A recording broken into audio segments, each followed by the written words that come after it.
Permanent hair removal at Anos. Flat 25% off. Call 970-389919.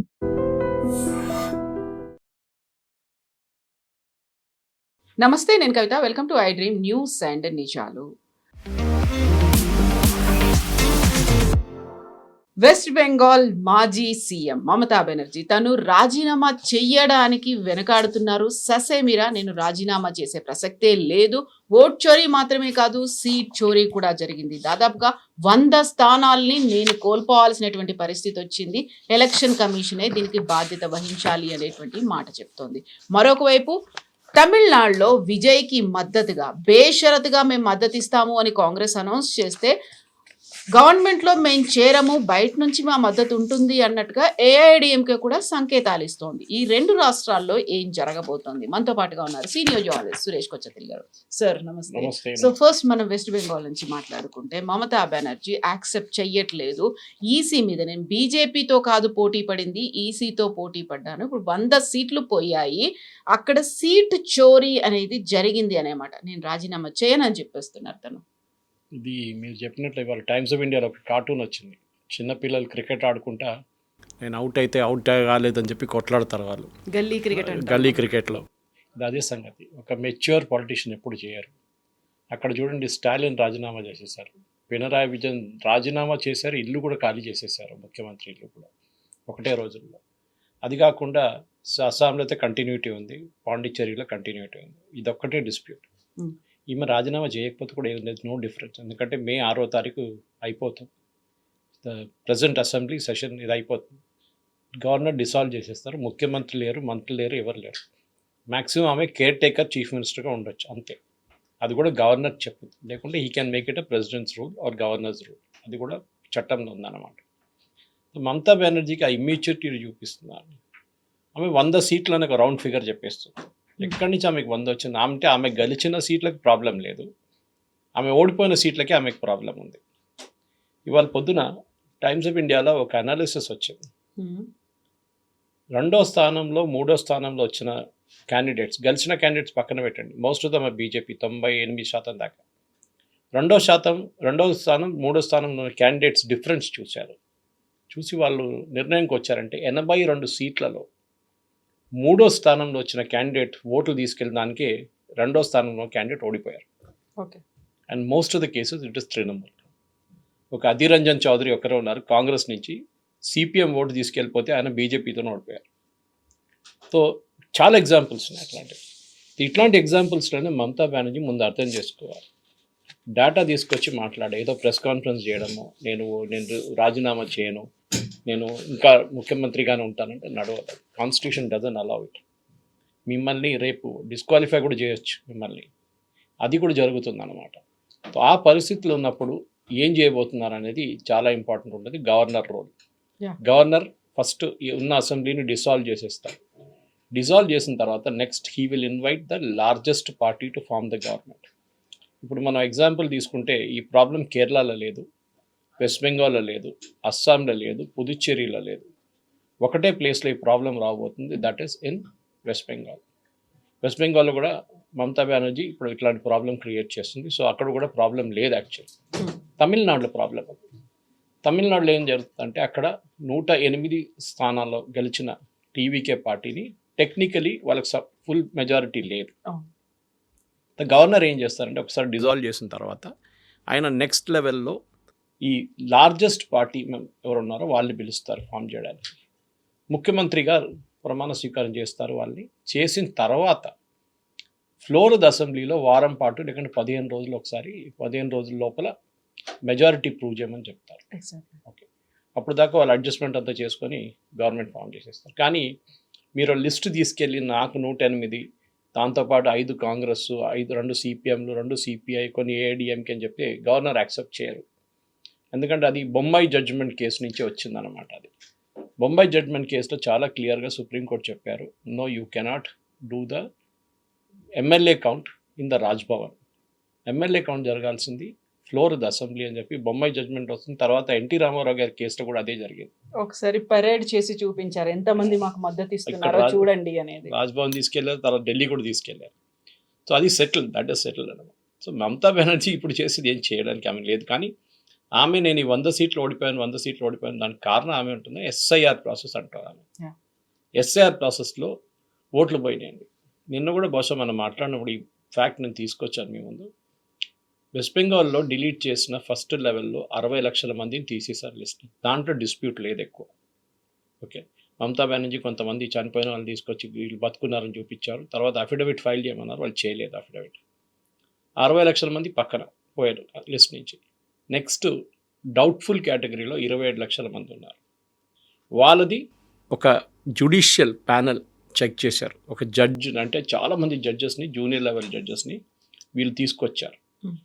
ఇక్కడ బీహార్, జార్ఖండ్, ఒడిశా, అస్సాం అక్కడ తీసుకొచ్చి even with in west Bengal తీసుకొచ్చి వీళ్ళు ప్రతి అప్లికేషన్ చెక్ చేసి తప్ప కాదా అని చెప్పేసి వీళ్ళు పక్కన దాంట్లో 27 లక్షల మందిని రిజెక్ట్ చేశారు. మళ్ళీ ఒక లెవెల్ చెక్ అయిపోయింది, బిఎల్ఓ లెవెల్ అయింది, నెక్స్ట్ జ్యుడిషియల్ లెవెల్ అయింది. మళ్ళీ వీళ్ళు సుప్రీంకోర్టుకి వెళ్ళారు. అక్కడ ఏమన్నారు, సుప్రీంకోర్టు అన్నారు okay we will have an appellate tribunal. ఎక్కడ లేదు ఇది. మీకు గుర్తుంటుంది కవిత గారు, తమిళనాడులో 1 కోటి మందిని తీసేశారు లిస్ట్ నుంచి. ఇక్కడ 90 లక్షలు తీశారు. అని ఇక్కడ ఎక్కువ గొడవ, అక్కడ గొడవనే లేదు తమిళనాడులో. ఎందుకు? గుజరాత్లో తీసేశారు, గుజరాత్లో 2 కోట్ల మంది తీశారు, ఉత్తరప్రదేశ్లో 3 కోట్ల దాకా తీసేశారు. కానీ అక్కడ ఎలక్షన్ లేదనుకోండి, కానీ ఇక్కడ ఎలక్షన్ ఉంది. తమిళనాడు లేని గొడవ ఇక్కడ ఏం గొడవ అని అర్థం కావట్లేదు అనమాట. So this is where we are. So Mamata బెనర్జీకి ఏం చెప్తారు, నేను ఓడిపోలేదు నేను గెలిచానని చెప్పడానికి ఏ అర్హత లేదు. మీకు ప్రాబ్లం ఉంటే రేపు మీరు కోర్టుకి వెళ్ళి మీ ప్రతి క్యాండిడేట్ ఇండివిజువల్గా, మీరు ఒక గ్రూప్గా వెళ్ళలేరు, పార్టీగా వెళ్ళలేరు, ప్రతి క్యాండిడేట్ వెళ్ళి ఎలక్షన్ పిటిషన్ వేయవచ్చు.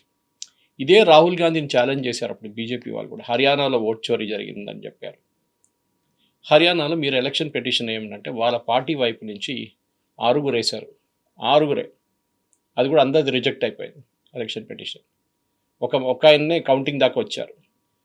ఎలక్షన్ కమిషన్ ఈవీఎంలు అట్లనే ఉంచుకుంటారు సపరేట్గా. ఏదైనా ఎలక్షన్ పిటిషన్ వస్తే దాన్ని పక్కన పెట్టి సపరేట్గా దాన్ని ట్రీట్ చేస్తారు. మమతా బెనర్జీకి ఏమైనా ప్రాబ్లం ఉంటే షీ కెన్ గో. ఆమె ప్రాబ్లం ఎక్కడ వస్తుంది నాకు అర్థమవుతుంది. ఆమె ప్రాబ్లం ఎలక్షన్ కమిషన్ ఏంటంటే, ఒకటి ఈసారి సెంట్రల్ ఫోర్సెస్ని తీసుకొచ్చారు, చాలా స్ట్రిక్ట్గా ఎలక్షన్ నడిపించారు. సీసీటీవీ ఆఫ్ అయిపోతే, దెన్ రికార్డింగ్ ఆఫ్ అయిపోతే అక్కడ పోలింగ్ ఆపేస్తారు, లేకుంటే రీపోల్ జరుగుతుంది, చాలా క్లియర్గా చెప్పేశారు. సెంట్రల్ అబ్జర్వర్స్ని తీసుకొచ్చారు, దానికి ఆమె ప్రాబ్లం క్రియేట్ చేసింది. సెంట్రల్ పోలీస్ ఫోర్సెస్ని తీసుకొచ్చారు, ఆమెకు దాని కూడా ప్రాబ్లం. అన్నిటికీ సుప్రీంకోర్టుకి వెళ్ళారు. ప్రతిసారి సుప్రీంకోర్టు అన్నారు nothing doing, it's all correct. So లాస్ట్లో కౌంటింగ్కి వచ్చినప్పుడు కూడా గొడవ చేస్తున్నారు. ఆమె ఏంటి ఇట్లా కౌంటింగ్లో సెంట్రల్ అబ్జర్వర్స్ ఒకరు ఉన్నారు, స్టేట్ ఎందుకు లేదు అని చెప్పారన్నమాట వీళ్ళు. అట్లాంటి పరిస్థితుల్లో ఈ కేసు అన్నమాట. సో డెఫినెట్గా మమతా బెనర్జీకి ఇప్పుడు ఏ ఆప్షన్ లేదు. She has to follow the law అంతే.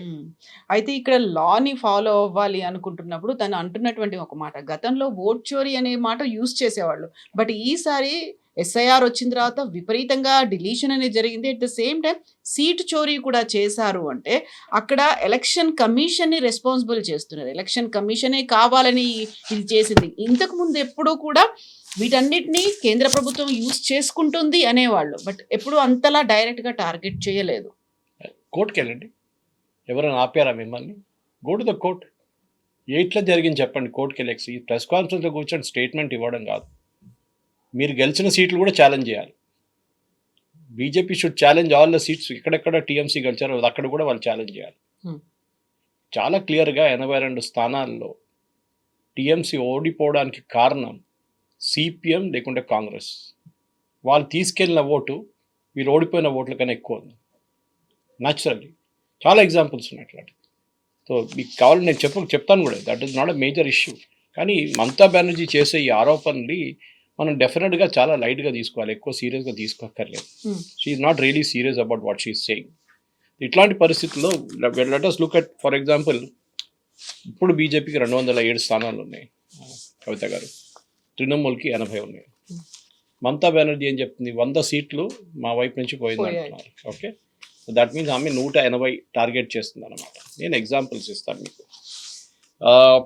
ఉత్తర్పారా అనే కాన్స్టిట్యున్సీ, అక్కడ ఉత్తర్పారాలో తృణమూల్ది శ్రీషాయ బందోపాధ్యాయ్, బీజేపీది దీపాంజన్ చక్రవర్తితో ఓడిపోయారు 8685 ఓట్లతో. అక్కడ సిపిఎం క్యాండిడేట్ 3వ స్థానంలో వచ్చిన ఆయన 17,000 ఓట్లు తీసుకెళ్ళిపోయారు. 17,136 టు బి ఎగ్జాక్ట్. Hmm. అంటే ఈ మార్జిన్ కన్నా ఎక్కువ సిపిఎం క్యాండిడేట్ తీసుకెళ్ళిపోయారు. అది జరిగింది. లాస్ట్ టైం ఇంత ప్రాబ్లం లేకుండా ఈసారి మార్జిన్ థర్డ్ క్యాండిడేట్ ఎంత తీసుకెళ్తున్నారో దాన్ని బట్టి ట్రైపార్టీ కాంటెస్ట్ జరిగింది, ట్రయాంగులర్ కాంటెస్ట్ జరిగింది. చందానగర్ ఇంకో కాన్స్టిట్యున్సీ ఉంది. చందానగర్లో తృణమూల్ ఇంద్రనీల్ సెన్ బీజేపీ దీపాంజన్ కుమార్తో ఓడిపోయారు 13,441 ఓట్లతో. అక్కడ సిపిఎం మళ్ళీ ఈసారి కూడా సిపిఎం అక్కడ 3వ స్థానంలో వచ్చింది 22,000 ఓట్లతో.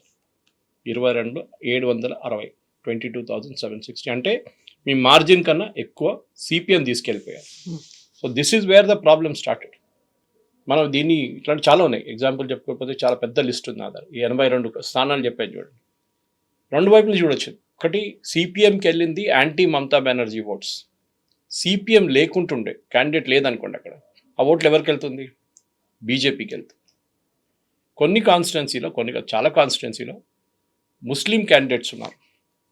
సో ముస్లిం క్యాండిడేట్స్కి ఓట్ వేయడానికి వీళ్ళేం చేస్తారు, మమతా బెనర్జీ పార్టీకి వేయకుండా ఆ ముస్లిం కాంగ్రెస్ పెట్టిన ముస్లిం క్యాండిడేట్కి ఓటేస్తారు. మనం చాలా మటుకు ఇట్లాంటి కాన్స్టిట్యున్సీ చూస్తున్నాం. మనం అస్సాంలో కూడా చూసాం ఇది. అక్కడ 18 సీట్లు కాంగ్రెస్ గెలిచారు, 17 మంది ముస్లిమ్స్. సో నిన్న నేను కూడా ట్వీట్ చేశాను, ముస్లిం కాంగ్రెస్ పార్టీ అని నేమ్ చేస్తే బాగుంటుందని. ఎందుకంటే ఈ పరిస్థితుల్లో కాంగ్రెస్ వైపు నుంచి వీళ్ళు ఇప్పుడేం చేయలేరు. కాంగ్రెస్ పార్టీ సిపిఎం చాలా బాగా ఓట్లు తీసుకెళ్లారు ఈసారి. బట్ ఇద్దరిది పర్సంటేజ్ ఆల్మోస్ట్ ఈక్వల్. కాంగ్రెస్ 2 సీట్లు గెలిచారు వెస్ట్ బెంగాల్లో, 1 సీట్ సిపిఎం గెలిచారు. కానీ మమతా బెనర్జీ ప్రాబ్లం ఉంటే ఆమె ఎలక్షన్ కమిషన్ మీద కాదు ఆరోపణ చేయడం. She has to go and file a petition in the court. అక్కడనే జరుగుతుంది. చూద్దాం. 45 రోజులు టైం ఉంటుంది. That's a dead line. మీరు ఎప్పుడో 6 నెలల తర్వాత వెళ్ళారు. 45 రోజుల లోపలనే ఈ పిటిషన్ ఫైల్ చేయాలి. ఈ డ్రామాలు, నేను రాజీనామా చేయను, నేను ఓడిపోలేదు, childish. She 70 years old. 70 year old కన్నా మెచ్యూరిటీ ఆమెకి లేదు. ఒక స్ట్రీట్ ఫైటర్ అంటే అదంతా యాక్సెప్ట్ చేస్తాం. కానీ ఇదేంటిది, మీరు ఓడిపోతే ఫరూక్ అబ్దుల్లా ఒకసారి రాహుల్ గాంధీని అన్నారు, ఇది ఓడిపోతే ఓడిపోయిందని యాక్సెప్ట్ చేయండి. నేను కూడా ఎలక్షన్ దీనికన్నా ముందు ఓడిపోయాను, మళ్ళీ పోరాటి గెలిచాను ఈసారి అని చెప్పాను. దిట్ వాజ్ లాస్ట్ అసెంబ్లీ ఎలక్షన్ మాట్లాడుతారు. అది రాహుల్ గాంధీ ప్రాబ్లం కూడా. ఆయనే అంటున్నారు మమతా బెనర్జీ ఇది 100 సీట్లు నేను కూడా యాక్సెప్ట్ చేస్తున్నాను ఓట్. వాళ్ళ పార్టీ వాళ్ళు అంటున్నారు వెస్ట్ బెంగాల్, అది వాళ్ళు పండగ చేసుకుంటున్నారు. సో ఈ సైడ్ డోంట్ సెలబ్రేట్ దీదీస్ డిఫీట్. ఆమె మళ్ళీ కాంట్రడిక్టరీ స్టేట్మెంట్ చేశారు కవిత గారు. ఇదే ప్రెస్ కాన్ఫరెన్స్ ఆమె ఉంటుందని, ఇప్పటి నుంచి నేను ఫ్రీ అయిపోయాను, నాకు పనేం లేదు, ఇప్పుడు నేను భారతదేశం అంతా తిరుగుతాను, నేను ఇండియా అలయన్స్ని స్ట్రెంగ్తన్ చేస్తానని. ఇప్పుడు రాహుల్ గాంధీ భయం వేస్తుంది, నా పొజిషన్ ఏమవుతుందో. ఎందుకంటే ఆయన ఇప్పుడు దాకా ఇండియా అలయన్స్ ఫేస్గా చూపించుకున్నారు వీళ్ళందరూ. సడన్గా ఇండియా అలయన్స్లో ఇప్పుడు మమతా బెనర్జీ వచ్చేస్తుంది, ఆమె అంటే నేనే నెంబర్ 1 అంటారు. వీళ్ళ వైపు నుంచి చేసిన తప్పులు వీళ్ళు అంగీకరించట్లేదు. నిన్న రాత్రి నుంచి నాకు చాలా మటుకు మెసేజెస్ వచ్చినాయి మా ఫ్రెండ్స్ దగ్గర నుంచి, బెంగాలీ ఫ్రెండ్స్, కల్కట్టా నా వాళ్ళ దగ్గర. వాళ్ళు అంటారు, ఒక ఆయన అయితే అన్నారు, ఈజ్ మై క్లాస్మేట్, వాళ్ళ మెయిడ్ సర్వెంట్ని అక్కడున్న ఒక ముస్లిం లీడర్, టీఎంసీ లీడర్ చాలా హెరాస్ చేస్తుండే అంట, సెక్షువల్లీ హెరాస్ చేస్తుండే. చాలా పోలీస్ స్టేషన్కి వెళ్ళారు, కేసెస్ ఏం చేయలేదు వాళ్ళు పోలీసు వాళ్ళు. నిన్న రాత్రి ఆమె భర్త వాళ్ళ చుట్టుపక్కల అందరు చుట్టాలు వెళ్ళి వాళ్ళని కొట్టారు నిన్న రాత్రి. ఆ కోపం, she's not a BJP person. ఆ ఇండివిజువల్గా మీరు చూస్తుంటే చాలా వీడియోలు వెళ్ళి లిటరల్లీ చితపోతున్నారు వాళ్ళని. They are literally beating them up. ఆ ఫ్రస్ట్రేషన్ 15 సంవత్సరాల్లో first 5 years was good. Last 10 yearsలో సందేశ్ ఖాళీ ఇలాంటి ఇన్సిడెంట్ జరిగినప్పుడు కూడా యాక్సెప్ట్ చేయలేదు మమతా బెనర్జీ. ఆర్జీ కార్ ఇన్సిడెంట్ జరిగినప్పుడు మీ అమ్మాయిని ఎందుకు రాత్రి పంపిస్తారు, అది డైలాగ్. నిన్న సాయి దీపక్ గారు, సాయి దీపక్ లీడింగ్ లాయర్ మనకు తెలిసింది, ఆయన ఒక సిరీస్ ఆఫ్ ట్వీట్స్ పెట్టారు. ఇది మన నుపూర్ శర్మ కేసు నుంచి వస్తుంది. That is not Nupur Sharma BJP, Nupur Sharma of of India. ఆమె కల్కట్టాలో ఉన్నప్పుడు వాళ్ళ ఒక స్టోరీ ఆమె రాసింది. అక్కడ రెగ్యులర్గా 30-40 మహిళలు తీసుకెళ్ళి రేప్ చేస్తారు వీళ్ళు, టీఎంసీ గుండాస్. దాని ప్రూఫ్తో సహా ఆమె ఒక ఆర్టికల్ రాసింది ఆప్ ఇండియాలో. ఆమె వ్యతిరేకంగా కేసులు, ఆమె హస్బెండ్ని అరెస్ట్ చేయడానికి వెళ్ళారు, వాళ్ళ నాన్నగారిని అరెస్ట్ చేయడానికి వెళ్ళారు. లాస్ట్ ఆమె పారిపోయింది కలకట్టా నుంచి పిల్లలతో. చిన్న అమ్మాయి ఉంది, అమ్మాయితో పారిపోయారు. ఇల్లు కూడా అమ్మాల్సి వచ్చింది. అక్కడ ఇల్లు తగలబెడితే అన్నారు వాళ్ళు టీఎంసీ వాళ్ళు. ఆమె రాసిన స్టోరీ తర్వాతనే సాయి దీపక్ అండ్ రామ్ జేత్మలాని అక్కడ ఉన్న ఒక ఎన్జిఓతో కలిసి కల్కటాలో ఉన్న కల్కటా హైకోర్టులో ఒక పిఐఎల్ వేశారు. దాని తర్వాత కల్కటా హైకోర్టు చీఫ్ జస్టిస్ ఒక 5 జడ్జ్ బెంచ్ని కూర్చోబెట్టారు. 5 జడ్జ్ బెంచ్ ఎప్పుడు యూజువలీ ఇట్లాంటి కేసెస్ వినరు, 1 or 2 జడ్జెస్ బెంచే ఉంటుంది. 5 జడ్జ్ బెంచెస్ పెట్టేసి వాళ్ళు మొత్తం డీటెయిల్గా అదంతా విన్న తర్వాత ఆల్మోస్ట్ మోర్ దెన్ 200 మహిళలు టెస్టిఫై చేశారు మా మీద ఇట్లా చేశారని చెప్పేసి. ఎస్ఐటి పెట్టారు. ఎందుకంటే ఎస్ఐటి పెట్టిన తర్వాతనే ఎస్ఐటికి కూడా వీళ్ళు డాక్యుమెంట్స్ ఇవ్వలేదు, ఎందుకంటే వాళ్ళ పోలీస్ టీమే కదా.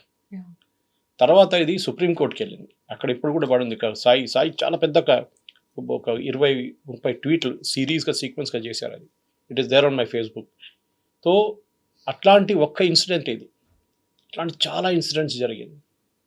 సో దానికి ఇప్పుడున్న అక్కడున్న లించింగ్ మాబ్ అంటాం మనం, ఒక criminal justice system, basic justice system, మన పాత ట్రైబల్ సిస్టమ్ ఎట్లా ఉంటుంది, ఎవడుంటే వాడిని కొట్టేసేయండి అని చెప్పేసి ఆ పరిస్థితికి వచ్చేసారు. ఇప్పుడు అందరు పారిపోయారంట, ఎవ్వరు లేరు టీఎంసీ లీడర్లు.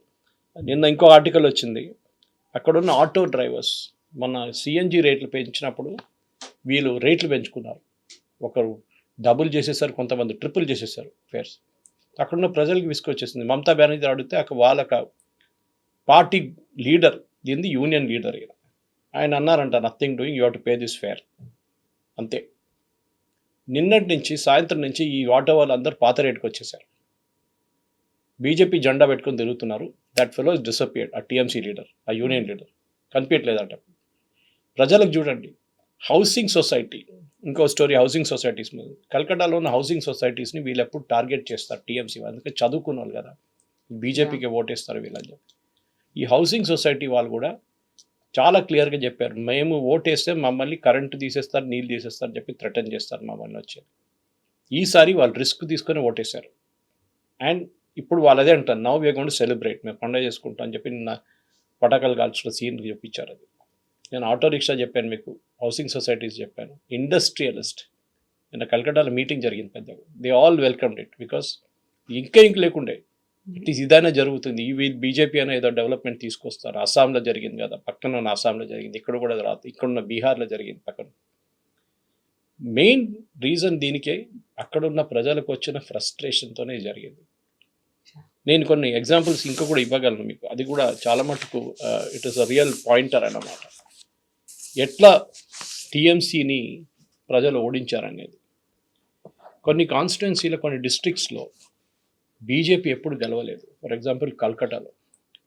ఇన్ఫ్యాక్ట్ డెరిక్ ఒబ్రైన్ ఒక స్టేట్మెంట్ కూడా ఇచ్చారు మొన్న, సాగరికా ఘోష్తో కూర్చొని, దట్ ఒక్క సీట్ అయినా బీజేపీ గెలిస్తే కల్కటాలో 11 సీట్లు ఉన్నాయి, ఒక్కటైనా గెలిస్తే నేను రిజైన్గా గుండు కొట్టుకొచ్చుకున్నాను. నిన్న అందరూ అదే అడుగుతున్నారు, ఎక్కడున్నాడు ఈయన టెండర్ వేశారా అని చెప్పేసి. I will give an example. Jalpaiguri 7 సీట్లు ఉన్నాయి బీజేపీ, నార్త్ బెంగాల్ 7 గెలిచేశారు. Alipurduar again north Bengal 5 సీట్లు ఉన్నాయి, 5 గెలిచేశారు. కలింపాంగ్ లాస్ట్ టైం ఆ సీట్లు టీఎంసీ దగ్గర ఉండే, ఈసారి బీజేపీ గెలిచారు. డార్జిలింగ్ 5 సీట్లు, 5 బీజేపీ గెలిచారు. బట్ ఇదంతా బీజేపీ స్ట్రాంగ్ హోల్డ్. యాక్చువల్ చూడాలంటే మనం కల్కటా వైపు రావాలి. కల్కటాలో 11 సీట్లలో లాస్ట్ టైం 11 టీఎంసీ గెలిచారు. దానికన్నా ముందు కూడా బీజేపీ ఎప్పుడు గెలవలేదు అక్కడ. ఈసారి బీజేపీకి 6 సీట్లు వచ్చినాయి అక్కడ, టీఎంసీకి 6 సీట్లు వచ్చినాయి. ఇట్లా వచ్చింది, ఇది క్వశ్చన్ అనమాట. సో ఈ క్వశ్చన్ నెక్స్ట్ 24 పర్గనాస్, అక్కడ కూడా ఎప్పుడు టీఎంసీకి వస్తున్నాయి కంప్లీట్గా. ఈసారి 19 సీట్లు వచ్చినాయి, బీజేపీకి 10 సీట్లు అయినా వచ్చాయి. హౌరా తీసుకోండి, సేమ్ కేసు, బీజేపీ ఇక్కడ ఏం లేకుంటుంది. 16 సీట్లలో 9 టీఎంసీ, 7 బీజేపీకి వచ్చింది. అర్బన్ ఏరియాస్లో బీజేపీ ఈసారి చాలా బాగా పర్ఫామ్ చేశారు. ఎందుకు బీజేపీని ఎప్పుడు అర్బన్ పార్టీ అంటారు. మన వైపు కూడా సికింద్రాబాద్ ఎప్పుడు గెలుస్తూనే ఉంటారని చెప్తారు. మల్కాజిగిరి గెలిచారు ఈసారి, సో బీజేపీ అర్బన్ పార్టీ అంటారు. అండ్ కల్కటాలో అంటే వెస్ట్ బెంగాల్లో ఎప్పుడు అర్బన్ ఏరియాలో గెలవలేదు బీజేపీ. జస్ట్ లైక్ తమిళనాడులో సిటీలో ఎప్పుడు బీజేపీ గెలవలేదు ఇప్పుడు దాకా.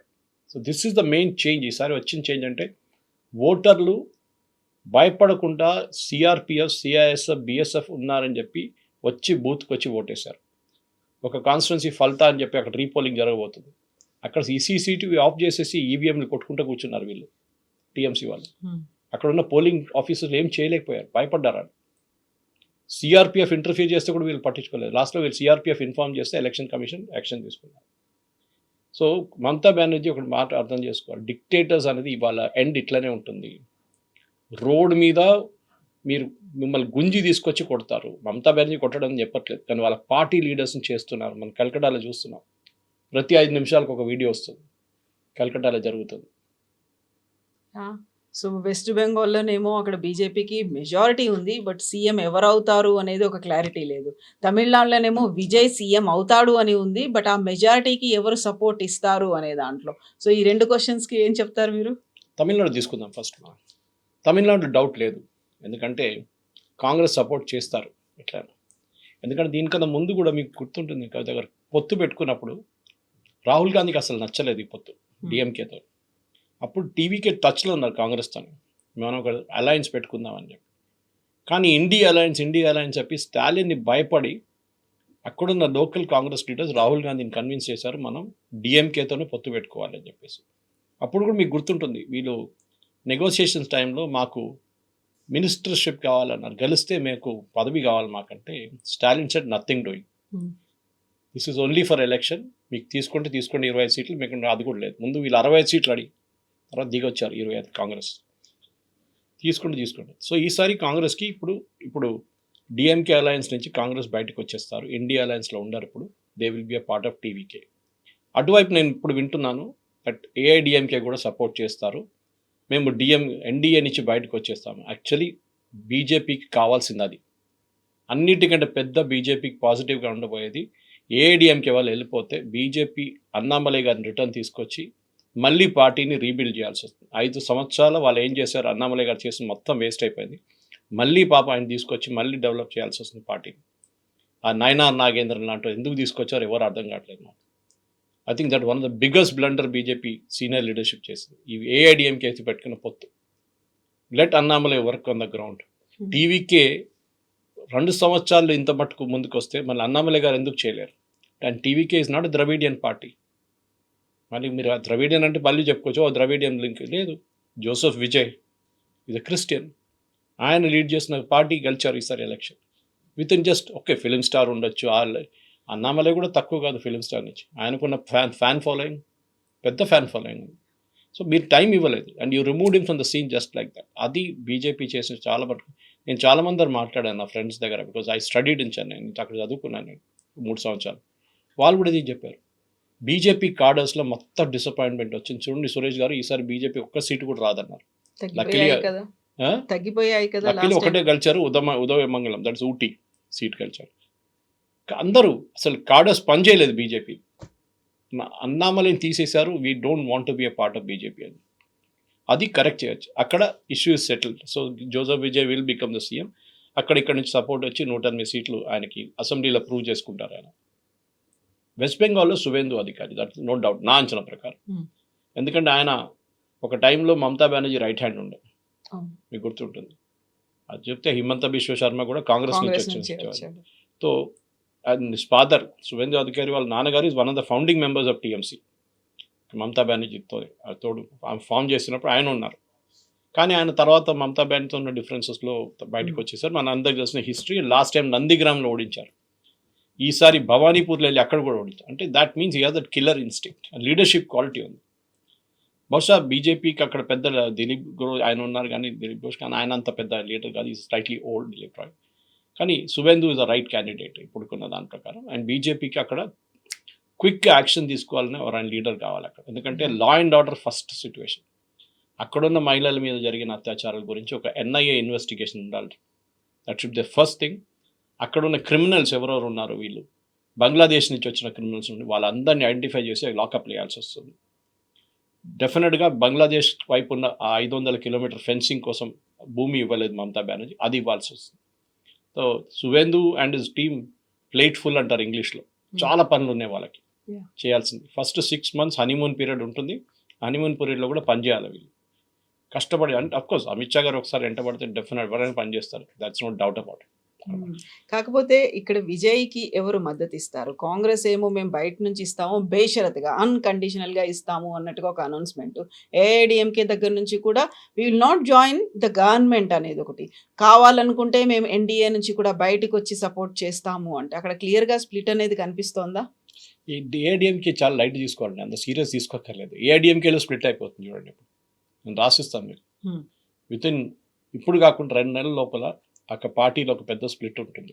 ఏఐడిఎంకే అనే పార్టీ ఫినిష్ అయిపోతుంది. డిఎంకే కూడా అంతే. డిఎంకే ఒక స్ప్లిట్ కావడానికి అంత ఛాన్స్ లేదు, కానీ ఎందుకంటే వాళ్ళ దగ్గర సెంట్రల్ లీడర్షిప్ చాలా స్ట్రాంగ్. వాళ్ళు స్టాలిన్ కానీ వాళ్ళ కొడుకు కానీ ఒక స్ట్రక్చర్ ఉంది వాళ్ళ దగ్గర. కానీ ఈసారి ఓడిపోయారు. కానీ ఏఐడిఎంకే కంప్లీట్గా ఫినిష్ చేయాలి. ఇది బీజేపీకి కూడా చాలా మటుకు సెల్ఫిష్ ఇంట్రెస్ట్ ఇది. ఎందుకంటే 4 పార్టీల కాంటెస్ట్ అయిపోతుంది తమిళనాడులో రేపు. TVK, DMK, AIADMK, BJP. మీరు ఏఐడిఎంకేని తీసేస్తే దాన్ని 3 ఉంటారు ఫ్రీలో. ఇది కర్ణాటకలో చేశారు. అప్పుడు జేడిఎస్ అక్కడ అన్నిటికంటే పవర్ఫుల్ పార్టీ ఉండే ఒక టైంలో. వాళ్ళ గవర్నమెంట్ కూడా ఫామ్ చేశారు. తర్వాత బీజేపీ యదియూరప్ప గారిని తీసుకొచ్చి డెవలప్ చేసిన తర్వాత గవర్నమెంట్ కూడా ఫామ్ చేశారు. ఇప్పుడు అఫ్కోర్స్ ఆపోజిషన్లో ఉన్నారు. కానీ జేడిఎస్ సంగతి చూడండి, ఆ మాండ్యా పార్టీ వాళ్ళు లేకుండా మాయమైపోయారు. మొత్తం వాళ్ళు చేసేసారు. కుమారస్వామిని తీసుకెళ్లి యూనియన్ మినిస్టర్ కూర్చోబెట్టారు. దేవగౌడ రాజ్యసభ ఇచ్చేశారు. Finished. JDS is out. Same thing మహారాష్ట్రలో చేశారు. శివసేనని స్ప్లిట్ చేశారు. తర్వాత షిండేని పక్కన కూర్చోబెట్టారు. బీహార్లో జేడీయూతో పోటీ చేశారు. జేడీయూ కన్నా ఎక్కువ సీట్లు గెలుచుకున్నారు. నితీష్ కుమార్ కింద దింపి ఇప్పుడు బీజేపీ ముఖ్యమంత్రి కూర్చున్నారు. జేడీయూ నెక్స్ట్ ఎలక్షన్కి ఉండదు. మొత్తం బీజేపీలో వచ్చేస్తారు అందరు. ఇది జరగబోతుంది. సో ఇక్కడ కూడా అదే స్ట్రాటజీ యూజ్ చేయాలి Tamil Nadu. Out side support, inside support అయింది. ఇన్ఫాక్ట్ కాంగ్రెస్ కండిషనల్ సపోర్ట్ అని చెప్పారు. అన్కండిషనల్ కాదు, సార్ కండిషనల్ సపోర్ట్. ఏ కండిషన్ తెలియదు. మీద ఉన్న 5 ఎమ్మెల్యేలే, పెద్ద 50 ఎమ్మెల్యేలు అట్లా మాట్లాడుతున్నారు. వాళ్ళు ఉన్నది 5 మంది, అది కూడా అక్కర్లేదు వాళ్ళ సపోర్ట్. ఈ మీరు అన్కండిషనల్లో కండిషనల్ ఇస్తే. కానీ వాళ్ళ ఫాదర్కి, విజయ్ వాళ్ళ ఫాదర్కి కాంగ్రెస్కి చాలా క్లోజ్ రిలేషన్షిప్ ఉంది కాంగ్రెస్ లీడర్స్ ఎప్పటి నుంచో.